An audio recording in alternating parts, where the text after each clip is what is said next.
Hello guys, welcome to tree media. Present మనతో ఉన్నారు మాణిక్యాలరావు గారు. మాణిక్యాలరావు గారు ఎవరంటే మాచర్ల నియోజకవర్గం పిన్నెల్లి రామకృష్ణారెడ్డి వారి సోదరుడు. ఆయన ఏ రకంగా హింసించారో, ఏ రకంగా బ్లాక్‌మెయిల్ చేశారో, తన కుటుంబాన్ని, తన భార్య పిల్లల్ని కూడా వదలలేదు. వేధిస్తూ వీడియో కాల్ చేసి చూపించారు. అంత కిరాతకంగా ఈ పాపం మాణిక్యాలరావు గారిని హింసించారు. అసలప్పుడు ఏం జరిగింది? మాణిక్యాలరావు గారిని ఎందుకు టార్గెట్ చేశారు? అసలు మాణిక్యాలరావు గారు ఎవరు? ఏం చేసేవారు అంతకుముందు? టీడీపీ ఆయన్ని ఎంచుకోవడానికి కారణం ఏంటి? ఒకసారి మనం తెలుసుకుందాం. నమస్తే సార్. నమస్కారం. సార్, అసలు ఆ రోజు ఏం జరిగింది సార్? ఆ రోజు నేను టీడీపీ తరపున మా సొంత విలేజ్ కండ్లకుంట, ఎమ్మెల్యే గారి విలేజ్ కూడా కండ్లకుంటేనండి. హ్మ్. టీడీపీ పార్టీ కార్యకర్తను నేను. అక్కడ ఏజెంట్‌గా కూర్చోవడం జరిగింది. సార్, ఇక్కడ నా క్వెషన్ ఏంటంటే టీడీపీ అక్కడ చాలా మంది కార్యకర్తలుంటారు. మిమ్మల్ని చూస్ చేసుకోవడానికి రీజన్ ఏంటి? నన్ను మాత్రమే చూజ్ చేసుకోలేదండి. నన్ను కొద్దిగా ఎక్కువగా చూజ్ చేసుకున్నారు. అది మిగతా దానికి వాళ్ళ మీద రీజన్ కూడా ఏంటి అటాక్స్ సార్? జరిగాయి. అవునా? ఓకే. ఆ! అటాక్స్ జరిగాయి. ఇంకొక వెంకట్రామరెడ్డి, దుర్గంపూడి వెంకట్రామరెడ్డి వాళ్ళ కుటుంబం మీద కూడా దారుణంగా అటాక్ జరిగింది. అది బయటికి రాలేదంతే. నేను బయటికి ఈ విషయం చెప్పబట్టి జనాలకు ఎక్కువ అర్థమైంది. కంటికి కనిపించని అరాచకాలు ఎన్నో ఉన్నాయండి ఇంకా. హ్మ్. భయంకరంగా జరిగాయి. సో, దీన్ని నేను ఖచ్చితంగా ఈ అరాచకాలు సమాజానికి తెలియాలి.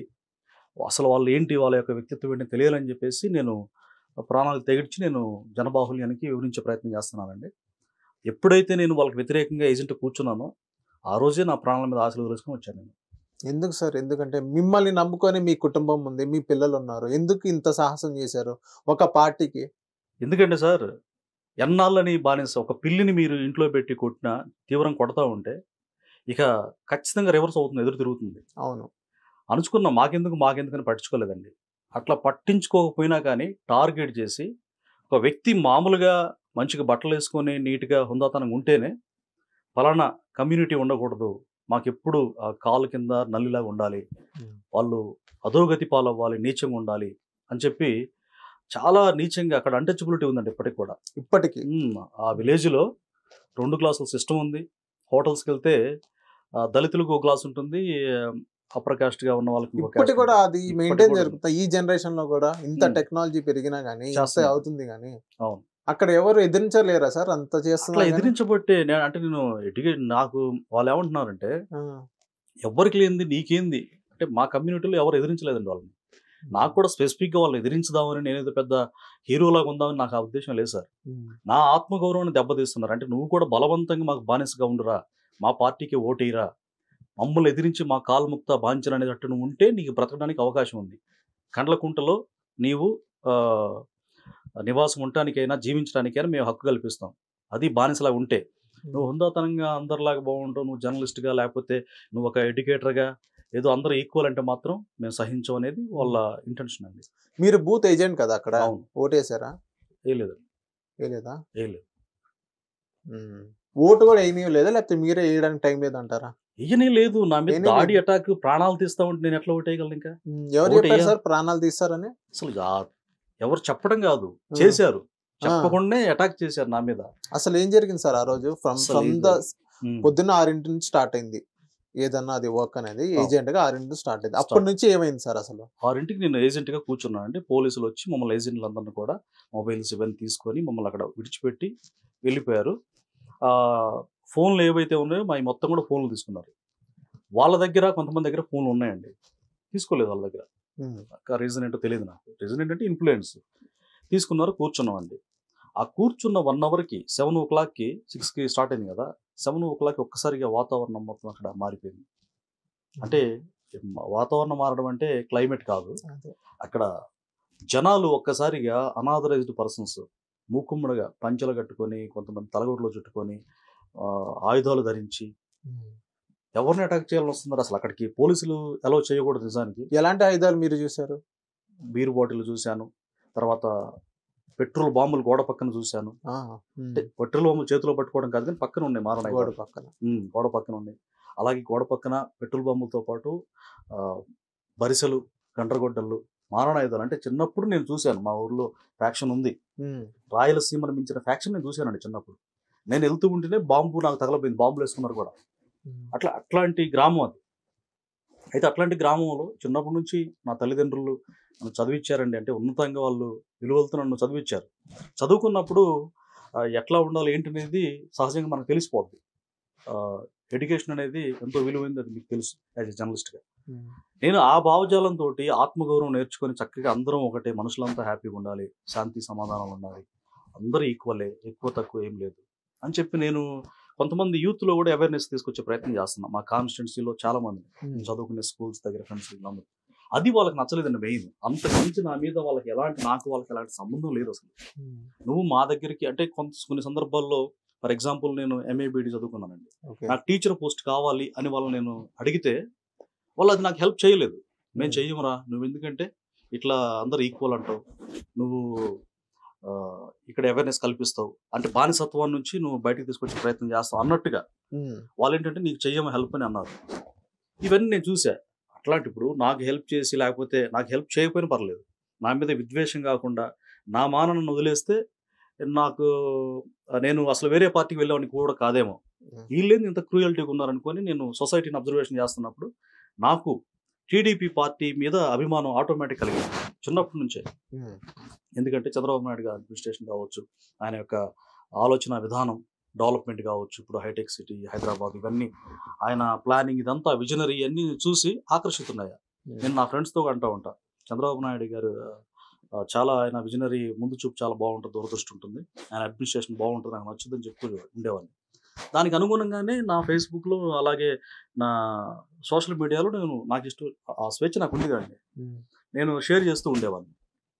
బ్రహ్మారెడ్డి గారికి అనుకూలం కూడా నా ఫేస్బుక్లో నేను వీడియోలు పెట్టేవాడిని. నాకు ఆ హక్కు లేదంట.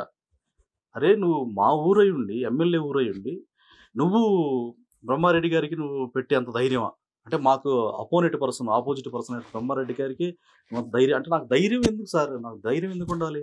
ఆ ధైర్యం అని క్వశ్చన్ చేయడం అర్థమే ఉంది. నాకు ఇష్టం వచ్చిన, ఇప్పుడు మీరు ఇష్టం వచ్చిన సినిమా హీరోను, రాజకీయ నాయకులను అభిమానించే హక్కు మీకు లేదా? ఉంది.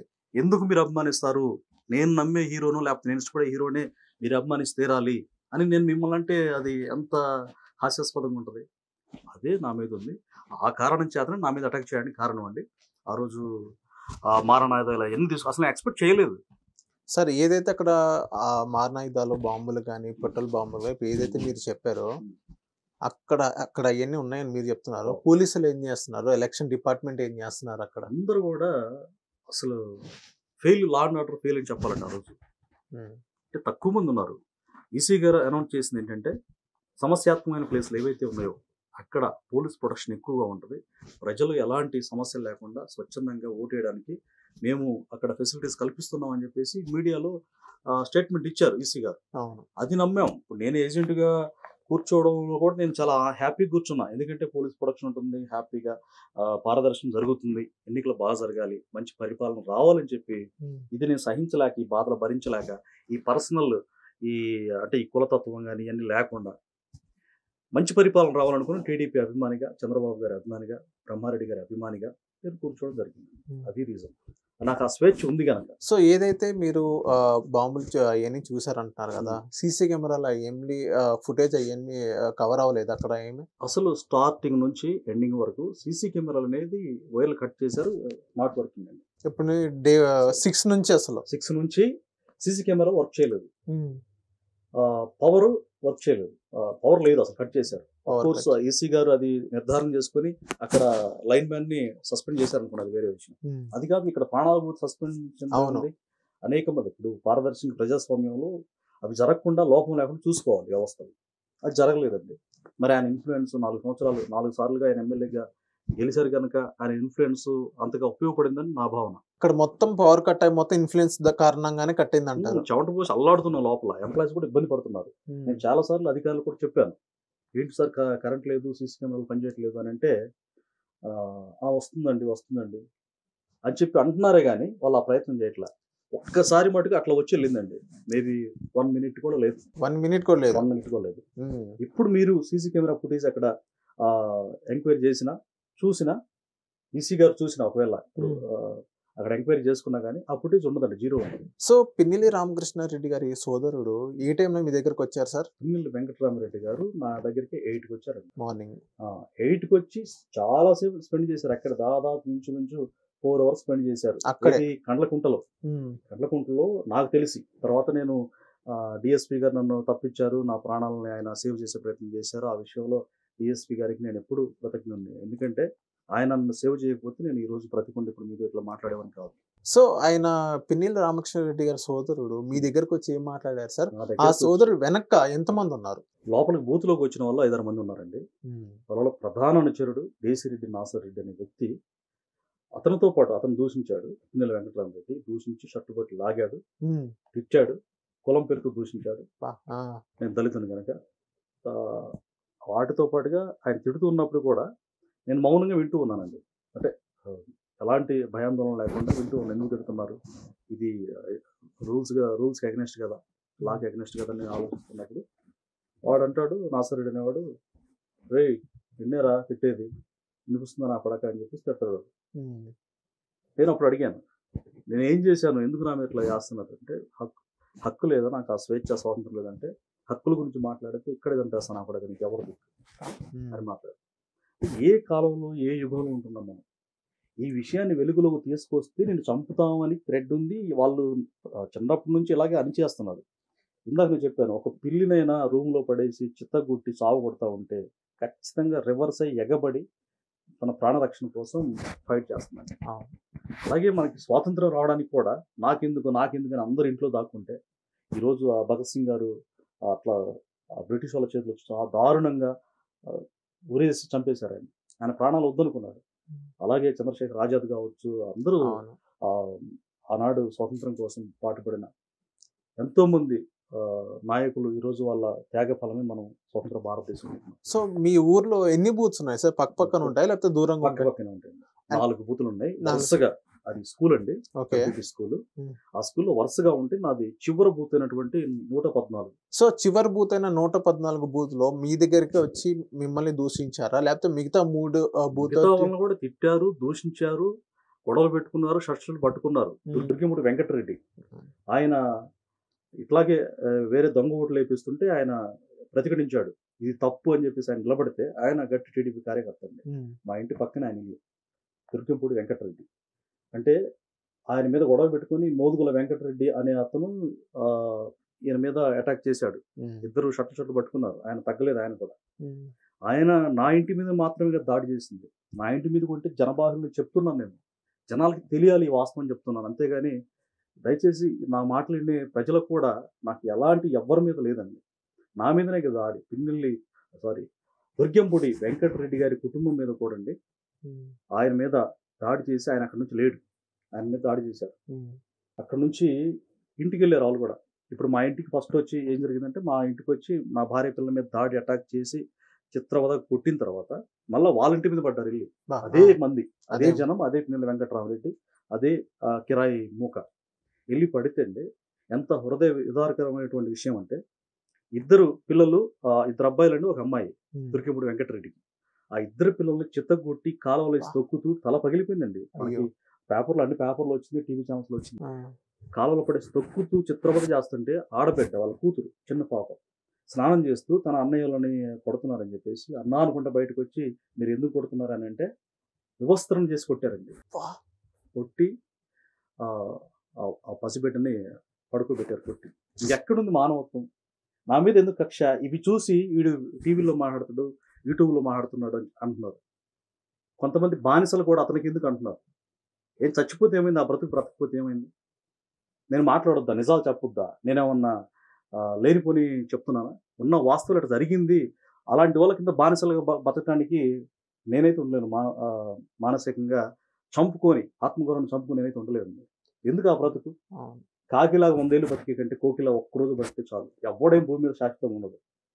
ఇప్పుడు చాలా మంది వందల మంది కాల్ చేస్తున్నారండి నాకు. హ్మ్. బ్రదర్ మంచి పని చేస్తున్నారు మీరు. ఇంత దారుణం జరిగిందా? అనవసరంగా ఓటేసామని కొంతమంది అభిమానులు ఉంటారు గదండీ! ఆ అవును. పార్టీకి కూడా. కమ్యూనిటీ వాళ్ళు. ఈరోజు పశ్చాత్తాపపడుతున్నాం, బాధపడుతున్నాం. మీకలా జరిగిందా? మీరు చెప్పారని జెప్పేసి నన్ను వందల మంది నా కమ్యూనిటీ వాళ్ళు, ఎస్సీ మాదిగ కమ్యూనిటీ అండి. వాళ్ళందరూ ఫోను జేసి నన్ను ధైర్యపరుస్తున్నారు. మా నాయకుడు టీడీపీ అధినేత చంద్రబాబు నాయుడు గారు. హ్మ్. ఆయన నా మీద స్పెషల్ కేర్ తీసుకొని ఫోన్‌లో మాట్లాడి హ్మ్. మా కమ్యూనిటీకే చెందిన వల్ల రామయ్య గారు టీడీపీ సీనియర్ నాయకులు. ఆయన చలించిపోయి ఆహ్, నాది ఎఫ్ఐఆర్ కట్టమని ఇంత థ్రెడ్ ఉంటే నా తరపున ఆయన ఫైట్ చేసి తమ్ముడు నువ్వేం అధైర్యపడొద్దు, నేనున్నా నీకు. మన కమ్యూనిటీకి ఇట్లా జరుగుతుంది, నాకు హృదయం తరుక్కుపోతుంది. ఇదిగో బాబు గారు కూడా నీ గురించి చెప్పారు. ఆయన చాలా సఫర్ అవుతున్నారు. నువ్వు జాగ్రత్తగా ఉండాలి. నిన్ను మేము కాపాడుకుంటాం అని చెప్పేసి వర్ల రామయ్య గారు, చంద్రబాబు గారు, అలాగే మా నియోజకవర్గ నాయకుడు బ్రహ్మానంద రెడ్డి గారు, మరొక నాయకుడు అంతకుముందు ఎమ్మెల్యే టికెట్ ఇచ్చారు చిరుమామల మధుబాబు అన్న, వీళ్ళందరూ కూడా చాలా మంది, నేను పేర్లు చెప్పలేకపోవచ్చు కానీ అనేక మంది నాకు ధైర్యాన్ని ఇచ్చి నిజంగా టీడీపీ కార్యకర్తగా నువ్వు నిలబడ్డావు. ఇవన్నీ ఇదంతా అండగా, అంటే నాకు ఫిజికల్గా మోరల్ సపోర్ట్ ఇస్తూ ఉంటే నిజంగా నేను ఆ రోజు బతికి బయటకు వచ్చానంటే ఆ దేవుడు నన్ను, ఆయన దయతో నన్ను బ్రతికించాడు తప్పితే వేరేది లేదండి. కేవలం దేవుడు నన్ను బ్రతికించాడని నేను స్ట్రాంగ్గా బిలీవ్ చేస్తాను. చంద్రబాబు గారితో మీరు ఫోన్లో మాట్లాడారా సార్? అవును. ఏం మాట్లాడారు సార్? ఏం చెప్పారు? బాబు గారు ఏం చెప్పారు? మీరేం మాట్లాడారు? బాబు గారు ఒక ఛానల్లో, ఏబిఎన్ న్యూస్ ఛానల్లో ఫోన్ తీసుకున్నారండి. ఇట్లా మీకు జరిగిన బాధితుల కాల్స్ తీసుకున్నారు. నా ఫోన్ కాల్ కూడా తీసుకొని మాట్లాడారు. నేను బ్రీఫ్గా చెప్పాను ఇట్లా ఇట్లా జరిగిందనేది ఫోన్లో. అది చంద్రబాబు గారి దగ్గరికి వెళ్ళి చూశాను, విని అయ్యో నా పార్టీలో ఉండి లైఫ్ రిస్క్ చేశారు అని చెప్పేసి ఆయన అదే మాట్లాడారు నాకు. అమ్మ లైఫ్ రిస్క్ చేశావు, నిజంగా నాకు చాలా బాధగా ఉంది అని. ఒక ఇంట్లో మన పేరెంట్స్ ఎంత కేరింగ్ ఉంటుందో ఆ కేర్తో మాట్లాడి ఆయన చెల్లించిపోయి అక్కడ టీం ఎవరైతే ఉన్నారో ఆయన ఆ టీంకి మాణిక్యరావుకి ఏం కాకుండా అంతా చూసుకోండి, మీకు అతనికి ఏ ప్రాబ్లం ఉన్నా మన కుటుంబంలో సభ్యుడు అని చెప్పేసి బాబు గారు ఆయన మాటలు నాకు గుండెలను ధైర్యాన్ని ఇచ్చాయండి. అలాగే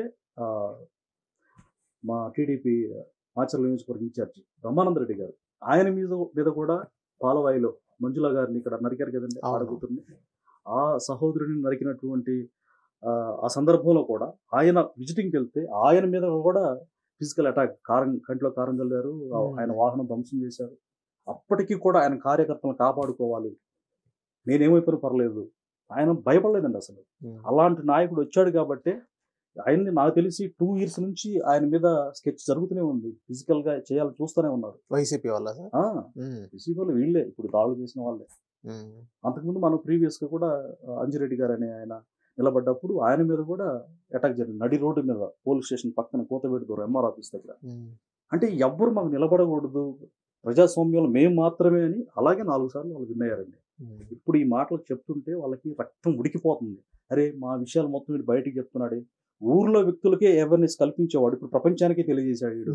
ఇన్ని ఇమ్మీడియట్ గా సాధ్యమైనంత త్వరలో మేము ఎలిమినేట్ చేయాలి, చంపేయాలి అని కక్షతో రగిలిపోతున్నారు పిన్నెల్లి వెంకటరామిరెడ్డి. సార్ ఇప్పుడు నాకు ఒక డౌట్ ఏంటంటే, ఏదైతే ఇప్పుడు మీకు వైసీపీ నుంచే కదా, వైసీపీ వ్యక్తులే కదా మీ మీద దాడి చేసింది, మీ కుటుంబాల మీద, మీ ఊర్లో వైసీపీ వాళ్ళే కదా మీకు దాడి చేసింది, తప్పు వాళ్ళదే అయింది మనం అనుకుందాం. సో తప్పు చేసింది వాళ్ళే, వాస్తవం వైసీపీ వాళ్ళే చేశారు. దాని తర్వాత ఏదైతే ఇప్పుడు వైసీపీ వాళ్ళు చేశారు కాబట్టి వైసీపీ నుంచి పెద్ద పై స్థాయి వ్యక్తులు ఎవరన్నా మీకు ఫోన్ చేసి మా వాళ్ళు చేసింది తప్పే, ఏదన్నా క్షమించండి తర్వాత పక్కన పెట్టండి, మా వాళ్ళు చేసింది తప్పే, కొంచెం చదువుకోండి, కొంచెం ఎవరన్నా ఫోన్ చేశారా ఒక పై స్థాయి వ్యక్తి గానీ? లేదు సార్, ఎవరు చేయలేదండి. కనీసం ఇట్లా జరిగిన దానికి మేము ఫీల్ అవుతున్నామని కానీ ఎవరన్నా మానవత దృక్పథంతో చేస్తానని నేను కూడా ఎక్స్పెక్ట్ చేశాను, ఇక్కడ చేస్తారేమో, ఇట్లా జరిగిందమ్మా జరగకూడదు, వైసీపీ అట్లా కాదని చెప్పేసి ఆ పార్టీ నాయకులను ఎవరు చేస్తారు అనుకున్నాము. అట్లాంటిది ఎవరు చేయలేదు. అక్కడ లోకల్లో ఉన్న పోలీసు వాళ్ళు కూడా మిమ్మల్ని ఏం చేయలేకపోయారా? ఎందుకంటే మీరు బూత్ లో ఉన్నాక మీ షర్ట్ కాలర్ పట్టుకొని లాగారని మీరే అన్నారు. అక్కడ EC department, election commission department ఏం చేస్తున్నారు? అక్కడ పోలీసు వాళ్ళు ఏం చేస్తున్నారు? పోలీసు వారు డిఎస్పీ గారు నన్ను సేవ్ చేశారండి. అయితే ఆయన కూడా ఒక రకంగా చెంకారు, అంటే ఆయన మీద ఒక్కడేనండి, ఆయన దగ్గర వెపన్ కూడా లేదు, ఆయన మనిషి, కాకి యూనిఫామ్ ఉండొచ్చు, అవును, లెక్కకు మిక్కిలిగా ఉన్నప్పుడు, లాట్ ఆఫ్ పీపుల్ ఉన్నప్పుడు ఆయన మాత్రం ఏం చేయగలరు? పోలీస్ ప్రొటెక్షన్ అక్కడ 100 మందిని భారీ బలగాలు పెంచారు, అక్కడ లేరు. ఆయన చేయాల్సిన పాపం ఆయన చేశాడు, నన్ను సేవ్ చేశాడు. ఆయన హెల్ప్ నేను ఎప్పటికీ మర్చిపోయాను. మీ ఛానల్ ద్వారా కూడా, డ్రీమ్ మీడియా ద్వారా కూడా నేను ఆ డిఎస్పీ గారికి మనస్ఫూర్తిగా ఎప్పటికీ కృతజ్ఞుడు సార్. మీరు నా ప్రాణం కాపాడారు, మీ వెహికల్లో తీసుకెళ్ళి. సార్ ఇంకోటి ఏంటంటే, ఈ టైంలో మీ ఇంటికి వెళ్ళడం జరిగింది, మీ భార్య పిల్లల్ని వేధించడం జరిగింది, కొట్టారు అన్నారు కదా, ఎక్కడ కొట్టారు సార్? అసలు ఏం జరిగింది? 11 గంటలకు వెళ్ళారండి మా ఇంటికి. అంటే ఈ లోపు 8ంటికి వచ్చారని మీరు అన్నారు, ఈ లోపు అక్కడే ఉన్నారా? చాలా డ్రామా జరిగింది, నన్ను బాగా అటు ఏం డ్రామా జరిగింది సార్? వెళ్ళట్లేదు, దగ్గరే ఉన్నాడు, దొంగ ఊట్లు వేస్తుంటే నేను అబ్జెక్షన్ పెడుతున్నానండి. దొంగోట్లు అయినాయి అక్కడ. అయినాయి. ఆ, అంగోట్లు అయితే అబ్జెక్షన్ పెడుతున్నా, దాన్ని నేను ఒప్పుకోవట్లా. ఇక అక్కడ పిన్నెల వెంకటరామూర్తి తిష్ట వేశాడు. వీడు ఇట్లా సాధ్యం కావట్లేదని అప్పుడు నా ఇంటి మీదకి వెళ్ళాడు. అప్పటికన్నా మీరు బయటకు వస్తారని. అయితే ఒక రకంగా అంత క్రూయాలిటీ ఉంటుందని నేను కూడా ఎక్స్పెక్ట్ చేయలేదు నిజానికి. అంటే నా భార్య పిల్లలు ఏం చేస్తారు, వాళ్ళు ఏం చేస్తారు, ఏ పాపం తెలుసు వాళ్ళకి? అంటే నాకు భార్య అయినందుకు, నా కడుపును పుట్టినందుకు వాళ్ళని చంపాలండి? ఇది ఎక్కడ అసలు మానవత్వం చెప్పండి? ఏ జాతి కూడా, పక్షులైనా పశువులైనా తమ సొంత జాతి నాశనాన్ని కోరుకోవాలి. అవును. ఈ మానవ జాతి అంతకంటే ఉన్నతమైంది కదండి. మరి ఇంకా అంత హ్యూమానిటీ ఉండాలి. అది లేకుండా అరే మిమ్మల్ని మేము మాత్రమే బతకాలి, మీరు మాత్రం చావాలి అని అంటే, ఇక్కడ ఒక ఎగ్జాంపుల్ నాకు గుర్తొస్తుంది సార్. అంటే నా మనసులో ఆలోచన. చెప్పండి. ఇప్పుడు నాకంటే వాళ్ళు అన్ని విధాలుగా బలవంతులు, ఆర్థికంగా అంగబలం అంతా ఉన్నాయి. నన్ను ఇట్లా చేస్తున్నారు అంటే నా కులం ద్వారా కావచ్చు, మీడియా అంతా ఇటు పక్కన అనుకోవచ్చు. వాళ్ళ మీదకి అంబానీ, అదానీ వచ్చి, వాళ్ళ కుటుంబాలు వచ్చి వాళ్ళ భార్య పిల్లల మీద అటాక్ చేసి వాళ్ళని చిత్రవతం చేస్తే వాళ్ళకి ఎలా ఉంటుంది సార్? ఒకసారి ఆలోచించండి. అంటే మాకు వస్తున్న ఆలోచన. అంబానీ, అదానీ దేశంలోనే వాళ్ళు ధనవంతులు కదండి. వాళ్ళకి గన్ మ్యాన్లు కానీ వాళ్ళకి ఏది పవర్ తక్కువ లేదు.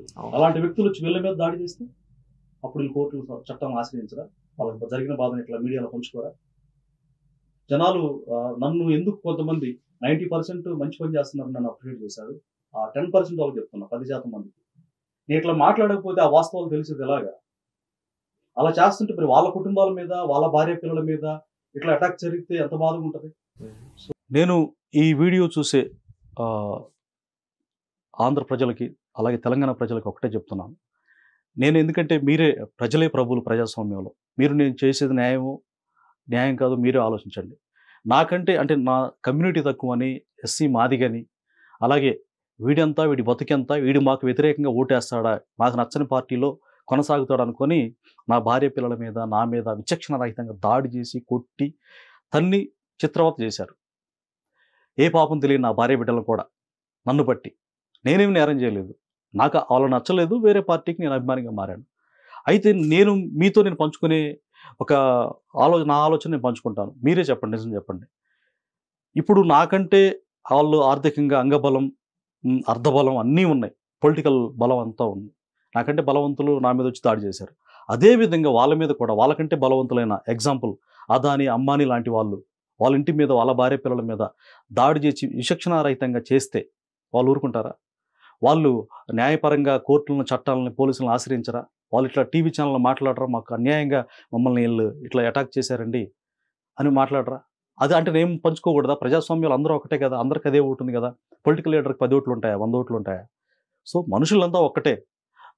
ఆర్థిక అంతరంగాలు ఉండొచ్చు, సామాజికమైన అంతరంగాలు ఉండొచ్చు మన భారతదేశంలో. కానీ మనం మనుషులం. అది మర్చిపోయి వాడు తక్కువ, నేను పెద్ద, ఇది ఎవరికైనా ప్రాణం ఒకటే. నేను సరే ఇప్పుడు వాళ్ళు చంపొచ్చు, వాళ్ళు ఎల్లకాలం బ్రతుకుతారా? వాళ్ళకున్న 1000 కోట్లు వాళ్ళని బ్రతికిస్తాయా? లేదు కదా. అది సార్ నా ఆవేదన. సార్ ఎన్ని ఓట్స్ ఉన్నాయి సార్ మీ ఊర్లో మొత్తం? అప్రాక్సిమేట్గా ఒక 3000 దాకా ఉంటాయండి. 3000 దాకా ఉంటాయి సార్. ఎలాంటి దొంగ ఓట్లు వేశారు సార్? మీ కళ్ళ ముందు ఎలాంటి దొంగ ఓట్లు వేశారు? ఎవరెవరు వచ్చేసారు?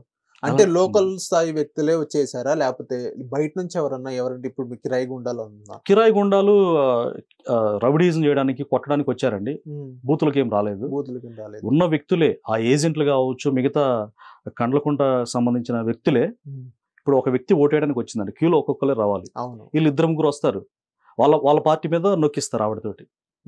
ఇది ఎక్కడ న్యాయం? ఎవరు వచ్చినా వాళ్ళ పార్టీ మీద నొక్కిస్తారు అంతే. మేము వేస్తాం, ఎవరు వాళ్ళకి నచ్చిన పార్టీ లేదు. అవును. ఈ విషయాలు మరి తెలియాలంటే సీసీ కెమెరాలు మరి కట్ చేయాలని తెలుస్తాయిగా. అందుకని ఆ సీసీ కెమెరాలు కానీ పవర్ లేదు. ఇదేనా ప్రజాస్వామ్యం అంటే? ఇదేనా న్యాయం అంటే? దయచేసి ఇది చూసే పబ్లిక్ మీరు కూడా ఆలోచించాలి. నాకు అవసరం లేదు ఇట్లా మాట్లాడాలని కాదు, మీరు కూడా న్యాయం ఆలోచించి నాకు జరిగిన దుర్మార్గాన్ని ప్రజలే ప్రభువులు అంటారు. మీలో ఒకటిగా మీరు నా అన్నదమ్ములు అనుకొని, అక్క చెల్లెలు అనుకొని, నా తల్లిదండ్రులా భావించి మీకు చేతులు జోడించి నేను ఇది చూసే వాళ్ళకి చెప్తున్నాను, నేనేం నేరం చేయలేదు. ఒకవేళ నేను తప్పు చేస్తే, నేను తప్పు చేశానండి, నేను కాళ్ళు పట్టుకొని అపాలజీ అడిగి క్షమాపణ చెప్పేటువంటి ఆలోచన నాకుంది, పశ్చాత్తాపడే ఆలోచన నాకుంది. ఎందుకంటే నేను నేర్చుకున్నది. నేను తప్పు చేయలేదు కాబట్టి నేను ప్రశ్నించడం నేరం రా అంటే తప్పు కదా అది. చిన్నప్పటి నుంచి నేను తప్పు జరిగినప్పుడు ప్రశ్నిస్తానండి. నా తప్పు అయితే ఇందాక చెప్పాను, నేను పాదాలు పట్టుకున్నాను, క్షమించను, నా తప్పు అంటాను. అంతేగాని అన్యాయంగా అణిచివేస్తాను, నేను చంపేస్తాను, లేపేస్తాను, నాకు భయపడరా అంటే ఇంపాసిబుల్. అది ఎవడైనా చచ్చిపోతాను. నన్ను వాళ్ళు చంపొచ్చు, దేవుడు వాళ్ళని తీసుకుపోకుండా అంతే వేల సంవత్సరాలు ఉంచుతారా? జరగదు కదా అట్లా. సార్ ఇప్పుడు మీరు పొద్దున్న 6కి వచ్చారు కదా సార్ బూత్‌కి. నైట్ ఏ టైం దాకా ఉన్నారు సార్? నైట్ దాకా లేనండి. ఐ మీన్ సాయంత్రం 6, 7 దాకా ఉన్నారా? లేదు. అంటే 6, 7 దాకా బూత్ టైమింగ్స్ కదా 6, ఎలక్షన్. 7 దాకా ఉంటే నా శవాన్ని తీసుకొచ్చేవాళ్ళండి పోస్ట్ మార్టం హాస్పిటల్‌కి. ఆ! వాళ్ళు చంపబోతుంటేనే డీఎస్పీ గారిని వీళ్ళని నెట్టి తీసుకెళ్ళిపోవాలని వాళ్ళు దుమ్మిగా 300 మంది మారణాయుధాలు వస్తే ఒక డీఎస్పీ గారు 4 కానిస్టేబుల్ ఏం చేయగలరు? ఆ సిచ్యువేషన్ గమనించి ఇమ్మీడియట్‌గా వీళ్ళ ప్రాణాలు సేవ్ చేయాలని చెప్పేసి నాతో పాటు ఒక 3 ఏజెంట్లు ఉన్నారు. నలుగురుంటే ఒక అబ్బాయి పోలీసులు కూడా సేవ్ చేయలేరు అనుకొని పరిగెత్తాడు. అన్నపురెడ్డి హనీమిరెడ్డి అనే అబ్బాయి అక్కడ పరిగెత్తి మీలాగా యంగ్‌స్టర్ అనమాట. బాగా పరిగెత్తి ప్రాణాలు దక్కించుకుందామని వెళ్ళిపోయాడు అతను. అతని వెంబట కూడా వెంటాడారు. అటు పొలాల్లో ఎదురు వాళ్ళకంటే ఫాస్ట్‌గా పరిగెత్తి ప్రాణాలు రక్షించుకున్నాడండి. ఇక మేము డీఎస్పీ గారు సేవ్ చేస్తారని ఆయన రక్షణ మేము అడిగాం, రిక్వెస్ట్ చేశాం. ఎట్టకేలకు ఆయన మమ్మల్ని సేవ్ చేశాడండి వెహికల్‌లో. తీసుకెళ్ళి వెల్దుర్తి పోలీస్ స్టేషన్ దగ్గర ఉంచాడు. సో ఏ టైం దాకా ఉన్నారు సార్ మీరు కరెక్ట్ బూత్‌లో ఏ టైం దాకా ఉన్నారు? ఏ టైంలోకి మీరు స్టేషన్‌కెళ్లారు? మాక్సిమం 12 వరకు ఉన్నామండి. 12 దాకా అక్కడే ఉన్నారు. ఎలాంటి వాతావరణం జరిగింది సార్? ఈ 12లో అంటే పబ్లిక్ ఏదైనా రియాక్ట్ అయ్యారా? లేకపోతే పబ్లిక్ భయాందోళనకు మా మీద గురయ్యారా? విపరీతమైన జాలి చూపిస్తున్నారండి, బాధపడుతున్నారు. మా భార్య పిల్లలు కూడా చెప్తున్నారు ఎళ్లి. అతనైతే మీ హస్బెండ్ అయితే రాడు. అతని శవమే వస్తది. ఎందుకు కూర్చున్నాడు అని చెప్తుంటే గుండె పగిలిపోయి మా ఆడోళ్ళు అసలు ఇప్పటికీ తనకి నిద్ర పట్టలేదు, వణుకుతా ఉంది, భయపడతా ఉంది. సార్ ఇప్పుడు మీరు టీడీపీ తరపున అక్కడ బూత్ ఏజెంట్‌గా కూర్చున్నారు. మీ ప్లేస్‌లో వేరే వ్యక్తులు ఎవరున్నా గాని సేమ్ ఇదే సిట్యుయేషన్ జరిగే అవకాశాలు ఉన్నాయంటారా? వాళ్ళు ఇట్లా ప్రశ్నిస్తే అవుద్ది. ప్రశ్నించకుండా మేము భయపడి ఓకే మీకు ఆ మాట కూడా అన్నాడు. మాకు సపోర్ట్ చేసి మౌనంగా ఉంటే మిమ్మల్ని ఏం చేయం. అంటే మాకు సరెండర్ అయ్యి కాముగా మాకు ఫేవర్‌గా ఉంటే ఏం చేయమని కూడా అన్నాడు వేరే అతనితోటి. నేను విన్నా ఆ మాట కూడా. విన్నారా మీరు? అనంటే నేను ఎందుకంటే ఇక కూర్చోవడం దేనికి? అట్లా వాళ్ళకి సరెండర్ అవ్వకూడదనే కదా మనం కూర్చుంది. అవును. అంటే బ్రతకడానికి 1000 ఏళ్ళు బ్రతకడానికి నేను లేను. 1000 ఏళ్ళు ఎవరు బ్రతకరు. 100 ఏళ్ళు కూడా ఎవరు బ్రతకవచ్చు. కొంతమంది బ్రతకవచ్చు కానీ అంటే మంచిగా ఉండాలని, సమాజం మంచిగా ఉండాలని కోరుకునేవాడిని సార్ నేను. మీరెందుకు కోరుకుంటున్నారంటే నేను స్కూల్‌లో టీచర్‌గా కూడా చేశాను. చిన్నపిల్లలకి, భావి భారత పౌరులకి మంచి విద్యాబుద్ధులు, వాళ్ళు మోరల్‌గా మోటివేషన్ విషయాలు అయన్నీ చెప్పి వాళ్ళు భావి భారత పౌరులు ఎదగాలని నా నైజం అది. మరి దేవుడు నాకు అలాంటి మనస్తత్వాన్ని ఇచ్చాడు. అట్లా ఉండి సమాజంలో ప్రజల గొంతుగా ఉండి ప్రింట్ మీడియా, ఎలక్ట్రానిక్ మీడియాలో వర్క్ చేశాను నేను. సో ఆ భావజాలం నాలో ఉండబట్టే ప్రజాస్వామ్యానికి వ్యతిరేకంగా ఉండటం వల్ల నేను దాన్ని ప్రశ్నించాను తప్పితే వాళ్ళ మీద నేను పెద్ద అపోనెంట్‌గా ఉండాలను, లేకపోతే వాళ్ళకి వ్యతిరేకంగా వాళ్ళ మీద విన్ అవ్వాలో నాకు ఆ ఉద్దేశాలు లేవండి. వాళ్ళతో ఆ బలంలో సమతూకంగా ఉండలేను నేను. సార్ అక్కడ మీ ఇన్సిడెంట్ జరిగిన తర్వాత ఏదైతే మీరు ఫ్యామిలీ మీద అటాక్ చేసిన తర్వాత వీడియో కాల్ చేసిన తర్వాత బ్రహ్మానంద రెడ్డి గారు ఎలా రియాక్ట్ అయ్యారు? ఎప్పుడు రియాక్ట్ అయ్యారు? బ్రహ్మానంద రెడ్డి గారు నేను వెల్దుర్తి పోలీస్ స్టేషన్‌కి డీఎస్పీ గారు వదిలిపెట్టారు కదండి. అవును. వదిలిపెట్టాక నా కోసం 300 మంది కార్యకర్తలు నన్ను ఓదార్చడానికి వచ్చారండి. వెహికల్స్ మీద వచ్చి అయ్యో ఇలా జరిగిందని చెప్పి నా మీద నన్ను ఎంతగానో ధైర్యపరిచి బ్రహ్మానంద రెడ్డి గారి దగ్గరికి తీసుకెళ్లారు. వాళ్ళ ఇంటికి డైరెక్ట్‌గా. ఈ విషయం ఆయనకి తెలియజెప్పా. అన్న ఇట్లా జరిగింది. నా భార్య పిల్లలు కూడా అక్కడే ఇరుక్కుపోయారని చెప్పినప్పుడు ఆయన చాలా బాధపడి, చాలా స్పందించి అప్పటికే ఆయన మీద అటాక్ జరిగింది. అప్పటికే ఆయన మీద అటాక్ జరిగింది. పోలీసులు ఆయన్ని హౌస్ అరెస్ట్ చేశారు అక్కడ ఇంట్లో. అంటే బయటికెళ్తే ఇంకా ప్రాబ్లమ్ అయిపోద్దని. ఆ టైంలో ఆయన బాధల్లో ఉన్నప్పటికి కూడా నన్ను చేయి పట్టుకొని తమ్ముడు లైఫ్ రిస్క్ చేశావు. బాబు గారు ఎలా మాట్లాడారు, ఈయన కూడా అంటే బాబు గారు మొన్న ఆయనకంటే ముందే మన బ్రహ్మానంద రెడ్డి గారు మాట్లాడారు. ఆయన ఏమంటారంటే తమ్ముడు అక్కడ కూర్చున్నావు, ప్రాణాలు తెగించి కూర్చున్నావు. నువ్వు మాత్రమే కాకుండా నీ భార్య బిడ్డలు కూడా ఇలా చేయటం చాలా హీనం. అట్లాంటి మైండ్ సెట్ ఉంది తమ్ముడు అంటే అందుకే కూర్చున్నాం కదన్నా అని చెప్పాము. అయితే ఆయన నాకు ఒక్కటే మాట చెప్పారండి. తమ్ముడు నీకు నేను ఎప్పటికీ అండగా ఉంటా. నేను మాట ఇచ్చి తప్పేమని కాదు. నేను ఉన్నంత వరకు నీకు ఎప్పుడు అండగా ఉంటా, డోంట్ వరీ అని ఒక సొంత అన్న, అత్యంత ప్రేమ కలిగిన ఒక బ్రదర్ ఎలా భరోసా ఇస్తారో అలా చెప్పారు. తర్వాత వర్ల రామయ్య గారు, చిరుమామిళ్ళ మధుబాబు గారు, చాలామంది నాయకులు. తర్వాత ఇంకా అక్కడ లోకల్లో బ్రహ్మానంద రెడ్డి గారి కొడుకులు అవుతారు వాళ్ళ అన్నయ్యల పిల్లలు, అక్కిరెడ్డి గారు, శివారెడ్డి గారు, వీళ్ళందరూ కూడా మేము ఉన్నాం బ్రదర్, మీరు ఎలాంటి భయం వద్దు, మనం అంతా కుటుంబం. టీడీపీలో ఈ డిసిప్లిన్ నాకు చాలా బాగా నచ్చిందండి. అందుకే నేను ఆ కార్యకర్తగా ఉండడానికి కూడా రీజన్. నాకు ఒక ధైర్యం వచ్చింది, మోరల్గా సపోర్ట్ వచ్చింది. వాళ్ళు అట్లా మాట్లాడిన తర్వాత ఇంత ధైర్యంగా ఇక ఏదైతే అదైంది, నిజాన్ని నిర్భయంగా ప్రజలకు చెప్పాలి. జర్నలిస్ట్ అంటే అదే అంటారు కదండి. అవును. నిజాన్ని నిర్భయంగా చెప్పేవాడే జర్నలిస్ట్ అని మనం చాలా సందర్భాల్లో మీడియా మిత్రులు చెప్తా ఉంటాం. అవును. సో, అది నాకు అలవాటు కనుక 2009 నుంచి నేను మీడియాలో ఉన్నాను సార్ నేను. ఏ మీడియాలో వర్క్ చేశారు సార్? మహా టీవీలో స్టార్టింగ్ ఎస్టాబ్లిష్ అయ్యేటప్పుడు అప్పుడు ఐ వెంకటరావు గారు ఎండీగా ఉన్నారు. నేను జిల్లా స్టాఫ్ రిపోర్టర్గా ఉన్నానండి. అప్పుడే నాది జర్నలిజం అండ్ మాస్ కమ్యూనికేషన్ అయిపోయింది నాగార్జున యూనివర్సిటీలో. అప్పుడు మహా టీవీలో నేను జిల్లా స్టాఫ్ రిపోర్టర్గా ఒక 5 months మాకు ట్రైనింగ్ ఇచ్చారు. తర్వాత ఆ ట్రైనింగ్లో పర్ఫార్మెన్స్ని బట్టి జిల్లా స్టాఫ్ రిపోర్టర్ ఇచ్చారండి. అక్కడ నేను చేశాను.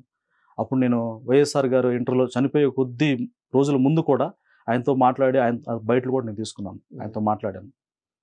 సో, ఆ విధంగా నేను ఒక మీడియాలో ఉంటూ ఉన్నతమైనటువంటి విలువలు నేర్చుకొని, తెలుసుకొని ప్రజల్లో, సమాజంలో ఇంప్లిమెంట్ చేయాలని ఆశించే వ్యక్తిని. ఈళ్ళు నన్ను భయపెట్టి, బెదిరిస్తే అది నేను ప్రాణం పోతే పోయిద్ది గానీ, భయపడేటువంటి తత్వం నాకు లేదు. సార్ ఇప్పుడు ఏదైతే మీరు ఇంత జరిగిన తర్వాత హ్మ్. నెక్స్ట్ ఏదైతే మీరు ధైర్యంగా ఇచ్చి మీడియాలో మీరు మాట్లాడడం జరుగుతుంది. ఏదైనా కాల్స్ వచ్చినాయా సార్ వైసీపీ తరఫున? కాల్స్ ఏంటి సార్? వెంటాడుతున్నారు. ఇప్పటికి కూడా నాకు అనుమానాస్పద వ్యక్తులు ఆ! నన్ను వెంబడిస్తున్నారు. ఇప్పటికి. ఆ! ఇప్పుడు ఇక్కడికి వస్తున్నాగా, ఇక్కడ కూడా నాకు అనుమానాస్పద వ్యక్తులు నన్ను ఫాలో అవుతున్నారు. బట్ తెలంగాణ పోలీసుల మీద నాకు నమ్మకం ఉంది. అలాగే మా పార్టీ కూడా నాకు అండగా రక్షణ కవచాలు ఉన్నారు. సరే ఇంకా ప్రాణాల మీద అయితే ఆశ లేదు. దేవుడు ఆయన ఇష్టం లేకుండా ఏది జరగదని నమ్ముతాను. స్ట్రాంగ్‌గా బిలీవ్ చేస్తాను దేవుడిని. అందుకే ఆయన ఎంతకాలం భూమి మీద ఉంచితే అంతకాలం నేను ఉంటా. సార్ మీరు ధైర్యం చేసి మీ ఊర్లో మీరే కదా సార్ మీడియా ముందు మాట్లాడేది. అవునండి. అక్కడ మీ భార్య పిల్లలకి ఏమైనా ఇంటికెళ్ళి మొన్న చేసిన గొడవల్లో మళ్ళీ ఇప్పుడు ఏదైనా రిపీట్ అయినాయా? 1, 2 ఏమైనా వార్నింగ్స్ గాని ఏదన్నా చిన్నదనే రిపీట్ వార్నింగ్స్ వస్తున్నాయండి. వార్నింగ్స్ అయితే రెగ్యులర్‌గా వస్తున్నాయి. రెగ్యులర్‌గా అంటే వాళ్ళు ఒకవేళ రేపు పార్టీ వాళ్ళదొస్తే దాదాపుగా కొన్ని గంటల్లోనో, రోజుల్లోనో లేపేస్తారు. అది నో డౌట్ అక్కడ. దానికి మీరు తెగించి తెగించి బయటకొచ్చారండి. No doubt. వాళ్ళు కుదిరితే ఈ లోపులోనే ఏసేయాలని కూడా వాళ్ళ ఆలోచన అని నాకు తెలిసింది. సార్ ఇంకోటి ఏంటంటే లాస్ట్ అండ్ ఫైనల్ క్వెషన్. చెప్పండి. ఇప్పుడు ఏదైతే మీరు ధైర్యంగా చేసి మంచి మెసేజ్ ఇవ్వాలని వాళ్ళ మీద కక్షపూరితం అయితే లేదు మీ మనసులో. అస్సలు లేదండి. కొంచెం కూడా లేదు. అస్సలు లేదు. ఉన్నది ఉన్నట్టుగా వాస్తవాలు మీరు చెప్తున్నారు. నెక్స్ట్ ఏదైతే ఇప్పుడు మనకి టీడీపీ గవర్నమెంట్ వచ్చిన తర్వాత మీకు ఎలాంటి భరోసా ఇచ్చారో, మీకు గానీ మీ భార్య పిల్లలకు గానీ ఎలాంటి భరోసా ఇచ్చారో, మీకు ఎలాంటి పొజిషన్ ఇస్తా అన్నారు? ఏదన్నా టీడీపీలో ఇస్తా అన్నారా? లేకపోతే ఏదైతే మీరు చదువుకున్నారో మాస్ కమ్యూనికేషన్, జర్నలిజం దాని మీద ఏమైనా మంచిది పొజిషన్ ఇస్తా అన్నారా? అంటే ఎలాంటి భరోసా ఇచ్చారు? మీరు ఎలాంటి ఎక్స్‌పెక్టేషన్స్ పెట్టుకున్నారా టీడీపీ మీద? లేకపోతే ఇలాగే టీచర్ గాని ఇలాగే కంటిన్యూ చేద్దాం అనుకుంటున్నారా? ఓకే అండి. మీరు అడిగారు కాబట్టి చెప్తున్నాను. నాకు ఎలాంటి భరోసా ఇవ్వలేదండి. అంటే భరోసా అంటే మీకు ఆ పదవిస్తాం, ఈ పదవిస్తాం ఏం లేదండి. అయితే చంద్రబాబు నాయుడు గారు ఆయన ఒక వ్యక్తిలో ఒక మంచి భావజాలం ఉంటే చాలామందిని ఫర్ ఎగ్జాంపుల్ మహాసేన రాజేష్ గారు అంతకుముందు ఆయన సోషల్ యాక్టివిటీస్‌లో ఎక్కువగా ఉన్నప్పుడు వైసీపీ దురాగతాలను ఎండగడుతున్నప్పుడు అసలు ఆయన ఊహించకుండానే ఆయనకి చాలా స్పోక్స్ పర్సన్ ఇచ్చారు. తర్వాత ఎమ్మెల్యే టికెట్ కూడా ఇచ్చారు. తర్వాత చేశారు. అట్లాంటి ఎక్స్‌పెక్టేషన్ నాకేం లేవు గానండి. ఒకవేళ ఆయన ఎంఏ బీఈడీ చదువుకున్నాడు, సొసైటీలో ఉపయోగపడతాడు అనుకోని ఏదన్నా బాధ్యత అప్పచెప్తే అది ఆయన ఇష్టం సార్. ఆయన ఏదైనా చెప్తే నేను సొసైటీకి మేలు జరిగేది ఏదైనా చేస్తాను నేను. నాకు ఎక్స్‌పెక్టేషన్ ఇది ఇవ్వాలి అట్లా ఏం లేదు సార్. నాకు అట్లా ఏం లేదు. అది వాళ్ళ ఇష్టం. పెద్దల ప్రాణాలు తెగించి ఉన్నారు కాబట్టి ఏదన్నా మనోడికి ఏదన్నా నామినేటెడ్ లేకపోతే ఏదన్నా ఇస్తే బాగుంటుందని కోరుకుంటే అది హ్యాపీ సార్. ఒక మనిషిగా నేనేం దాన్ని గోప్యంగా ఉంచదలుచుకోవట్లేదు. ఇష్టమే. వాళ్ళు ఏదైనా బాధ్యతకరంగా ఇస్తే చేస్తాను. ఇవ్వకపోయినా నాకు ఇబ్బంది ఏం లేదు. టీడీపీ కార్యకర్త ఉండటమే నాకు ప్రౌడ్‌గా ఫీల్ అవుతాను నేను. నాకు చాలా ఇప్పుడు గర్వపడుతున్నాను నాకు. ఎందుకంటే ఇంత అండగా ఉండి అన్ని విషయాల కేరింగ్. ఇక్కడికి వచ్చినప్పుడు కూడా నన్ను కేరింగ్‌తో ఎట్లా ఉన్నారు ఏంటి అని చెప్పేసి ప్రతి క్షణం, ప్రతి గంటకి నాకు కాల్ చేస్తూ నా చుట్టూ రక్షణ కవచంలాగా టీడీపీ కుటుంబం ఉంది. ఇక్కడ ఒక చిన్న విషయం మర్చిపోయాను. టీడీపీలో కొంతమంది వ్యక్తులని చెప్పాను కదా! నన్ను ఇంకా మరీ ఒక సొంత అక్కలాగా చెప్పిన వ్యక్తిని ఆ సిస్టర్ గారు నేను చెప్పక తప్పదు. టీడీపీ జాతీయ అధికార ప్రతినిధి జోష్న గారు. ఆ అక్క నాతో మాట్లాడారు. ఏబిఎన్ డిబేట్‌లో కూడా మాట్లాడారండి. మీ సొంత అక్కననుకో, నా తమ్ముడివి నువ్వు, నా బ్రదర్ అని చెప్పేసి ఎంతో ఒక ఇంట్లో సొంత అక్కలాగా. మాకు ఒకే ఒక అక్క ఉందండి. మేము ముగ్గురు అన్నదమ్ములు. ఆ అక్క ఎలాంటి అభిమానం, ప్రేమ సొంత తమ్ముడి మీద ఎలా చూపిందో అలాగా. తర్వాత కూడా నాతో ఫోన్‌లో మాట్లాడి, తమ్ముడు పార్టీ అనే కాదు, నీకు ఏ ప్రాబ్లం వచ్చినా అర్ధరాత్రి, అపరాత్రి అయినా ఈ అక్కతో షేర్ చేసుకోవచ్చు అన్నారు. సో జోష్న అక్కకి నిండు మనసుతోటి నేను చాలా ధన్యవాదాలు తెలియజేస్తున్నాను. అక్క మీరు చూపించినటువంటి ఈ వీడియో కనుక మీరు చూస్తే మీరిచ్చిన భరోసా, మీరిచ్చిన ధైర్యం నాకు టన్నుల కొద్దీ ధైర్యాన్ని, విశ్వాసాన్ని ఇచ్చింది. సో మీరిచ్చినటువంటి ఆ సపోర్ట్, ఆ హెల్ప్ నేను ఎప్పటికి మర్చిపోలేను. తమ్ముడు నాకు ఎప్పుడైనా కాల్ చేయమన్నారు. అలాగే మధుబాబు అన్న కూడా టీడీపీ అంతకుముందు టికెట్ కూడా ఇచ్చారని చెప్పారండి. అవును. చిరుమామిళ్ళ మధుబాబు అవును. గారు. అన్న మీరు కూడా కాల్ చేశారు నాకు. కాల్ చేసి చెప్పారు, తమ్ముడు అధైర్యపడొద్దు, మన పార్టీ అండగా ఉంటుంది. నేను పర్సనల్‌గా నీకు సొంత అన్నలా ఉంటాను. తప్పకుండా నువ్వు ఎప్పుడైనా కాల్ చేయి తమ్ముడు అన్నారు. మధుబాబు అన్న మీకు కూడా నా మనస్ఫూర్తిగా నేను థాంక్స్ చెప్పుకుంటున్నానన్న. మీ మీడియా ద్వారా నేను తెలియజేశానండి. మీరు నాకు మంచి అవకాశం ఇచ్చారు. థ్యాంక్ యూ సార్ మా స్టూడియోకి వచ్చినందుకు. అండ్ మీరు ఇలాగే ధైర్యంగా ముందుకొచ్చి ఉన్నది ఉన్నట్టు వాస్తవం చెప్పాలని మేము కోరుకుంటున్నాము. తప్పకుండా. మీకు ఫ్యూచర్‌లో కూడా ఒక మంచి ఒక జర్నలిజం ఏదైతే మీరు మాస్ కమ్యూనికేషన్ చేశారో నిజం నిక్కచ్చిగా ప్రజలకు చెప్పాలని, వాస్తవాలు చెప్పాలని, ఎవరి మీద కక్ష సాధింపులు మీరు లేదు సార్. చేయకూడదని, వాళ్ళు చేయకూడదు. కూడా మీ మీద చేయకూడదని నేను భావిస్తున్నాను. మా మీడియా థ్యాంక్ యూ సార్. భావిస్తుంది. Thank you sir. Thank you so much అండి.